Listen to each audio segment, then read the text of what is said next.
Reprenant de plus en plus les codes de l'univers B2C, le e-commerce B2B gagne en maturité.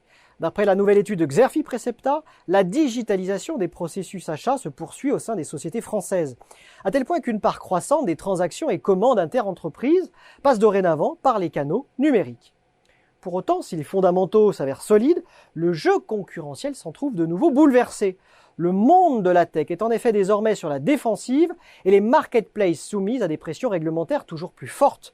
De quoi laisser le champ libre à des nouveaux intervenants, mais aussi aux acteurs historiques, en tête desquels les grossistes qui visent à consolider leur position. Dès lors, quelles sont leurs stratégies de conquête ou de reconquête? Selon les experts de Xerfi, 4 axes se dessinent pour les grossistes et distributeurs. Premier axe, la construction de modèles de distribution omnicanaux. Cela passe par la refonte des systèmes d'information et les réseaux logistiques et par la mise en place d'une approche client-centrique. Deuxième axe, décrypté dans l'étude, le lancement et le déploiement de marketplaces.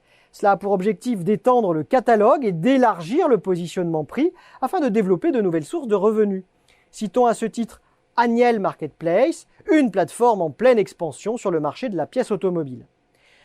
L'enrichissement des services numériques constitue le troisième axe de développement. Cela se matérialise par le déploiement de plateformes d'intermédiation de services et d'outils d'aide à la digitalisation de l'activité des clients, à l'instar de Metro qui développe son service de digitalisation auprès des restaurateurs. Dernier axe enfin, la montée en puissance des stratégies RSE. La réduction de l'impact environnemental de la logistique et du transport, ainsi que la transition vers l'économie circulaire, apparaissent comme les principaux leviers utilisés. Citons à ce titre Manutan, qui confirme ses ambitions dans le recyclage de produits électroniques avec le rachat de la start-up ZAC. Finalement, compte tenu de ces stratégies, 2 questions traitées dans cette nouvelle étude se posent. Quelles perspectives se profilent pour les ventes en ligne B2B en France d'ici 2024 et à quelles évolutions du jeu concurrentiel faut-il encore s'attendre?